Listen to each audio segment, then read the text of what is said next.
wabarakatuh. Ibu, kami dari Universitas Bina Bangsa dari Sentana, dari Prodi SD. Kami ingin mewawancari salah satu guru yang ada di SD Panang ini, karena ada tugas dari guru dari dosen buat. Jadi Ibu, kami mempunyai beberapa pertanyaan tentang lingkungan fisik. Bagaimana Ibu menilai kondisi fisik sekolah saat ini? Menurut Ibu? Fisik sekolah fasilitasnya itu. jadi sekolah kita ini dulu awalnya 106 ya, sejak tsunami blocking jadi PASD 46. Bangunan ini punya bangunan tahun 19. Jadi hitung aja dari 2000 kalau 2005 2006 bangunannya kurang lebih 20 tahun. Jadi dilihat fisik bangunan Kalau untuk kelas berapa kelas itu? kelas 6. Kita kelas 6, kantor guru 1, kantor kepala sekolah 1, kamar mandi, toilet ya, toilet. Ada dapur ada, kantin, aula, lab komputer ada, rumah guru ada, IPS, pustaka. Lingkungan sosialnya Bagaimana Ibu membangun hubungan yang baik dengan siswa misalnya? bisa ya, kalau hubungan baik kan yang namanya guru kan memang harus sabar, jadi harus sabar, harus pengertian. Kalau memang ada masalah ya kita tangani. Kalau misalnya menyangkut teknologi gimana Bu? Apa di sini ada diterapkan teknologi itu untuk anak? Teknologi sejauh ini Infokus. Kalau ngajar kami biasanya sesekali nanti pakai laptop, pakai Infokus, tergantung materinya. Materinya bisa dipakai pakai media itu atau enggak? Karena kan beda materi kan beda ya, materi yang nggak perlu pakai Infokus.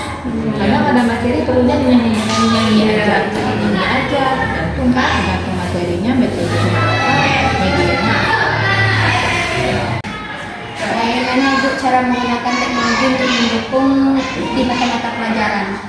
Kalau untuk teknologi kebetulan yang baru kami pakai ya sejauh ini tuh laptop sama Infokus. Ya.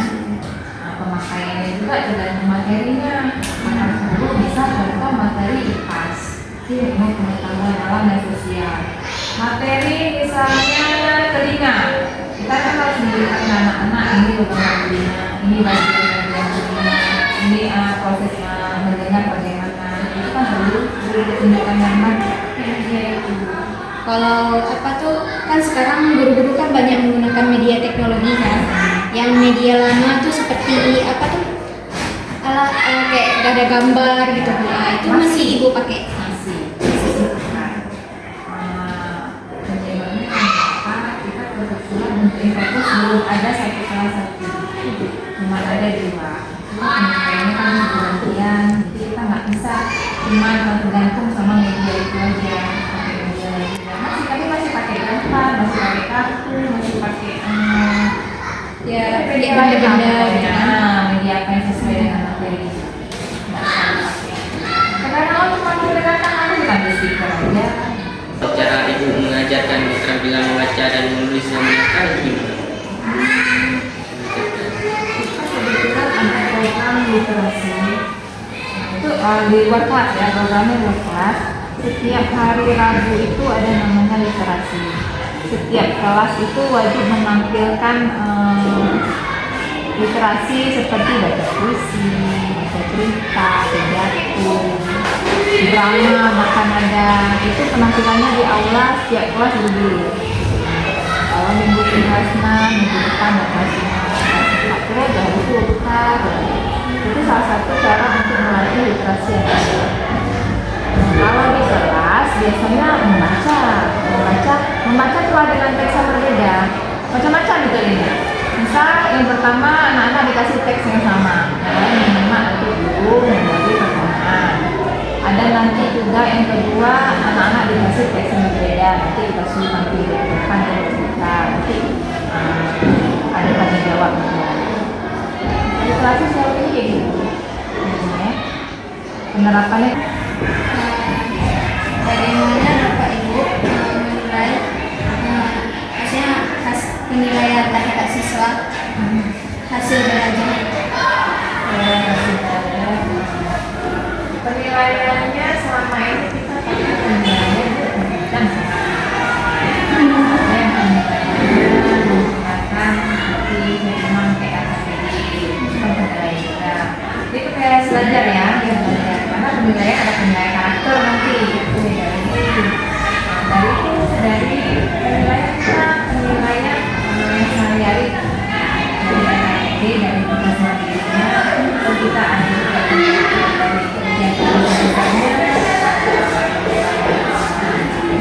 semester. Terus hari-hari sebenarnya penilaian itu bukannya hasil, prosesnya. Gimana proses dia belajar? Apakah ada perubahan dia dari yang kemarin sampai yang hari ini? Pemahamannya sebenarnya itu prosesnya ya. Kalau mulai kalian tes nilai misalnya anak tes ujian sekarang kita mau proses tes saja dia dapat nilai nggak betul-betul nilai. Tapi kalau kita nilai proses kita tahu ini anak ada perkembangan nggak, ada perkembangan nggak dari hasil belajar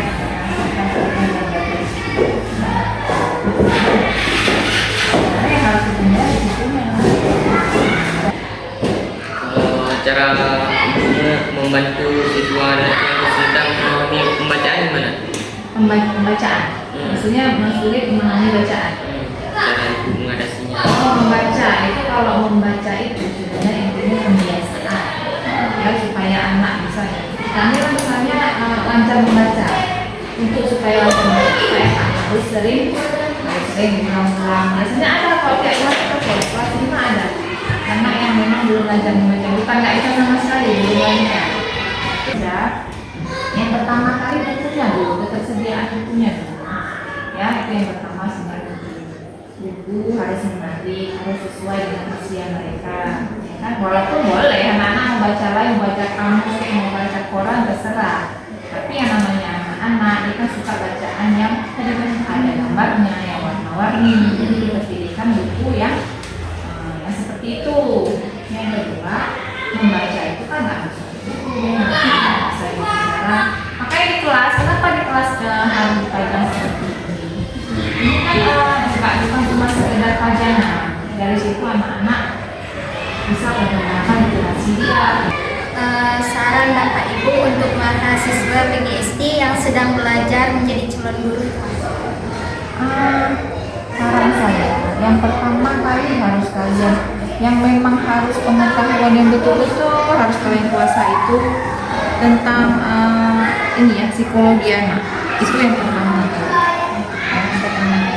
Karena kalau kalian udah tahu kayak mana karakter anak, kayak mana cara belajar anak, itu mudah kalian untuk belajar. Ya, mudah kalian. Karena kalian tahu siapa yang mau kalian ajar, bagaimana orang yang mau kalian ajar. Ya, karena kalau kita nggak tahu gimana anak, kita nggak bisa dekat sama anak. Ya, kalau kita udah dekat sama anak, apapun yang kita sampaikan itu mudah. Ya, kita udah kenal dia, cara belajar dia gimana, kita udah tahu karakter dia gimana, kita udah tahu. Ya, itu aja saran dari saya. Kalau materi itu besok kalian ngajar, malam ini kalian bisa belajar apa yang mau kalian ajarkan besok. Ya, tapi kalau untuk ilmu psikologi nanti ya. Landasan pendidikan, psikologi, perkembangan peserta didik ada. Kalau kami dulu ada perkembangan peserta didik. Kami kayaknya belum masuk ke situ. Belum masuk, yang di situ yang harus kalian kuatkan. Karena kalian harus kenal siapa yang mau kalian ajar. Ya, karena ngajar anak SD nggak sama kayak kalian ngajar anak SMP, anak SMA, beda. Karena ini landasannya, saya bilang tadi. Yang namanya landasan harus kuat. Fondasi itu harus kuat. Itu aja. Ya. Itu aja Bu yang perlu kami wawancarai. Udah makasih Bu. Semoga sukses. Amin.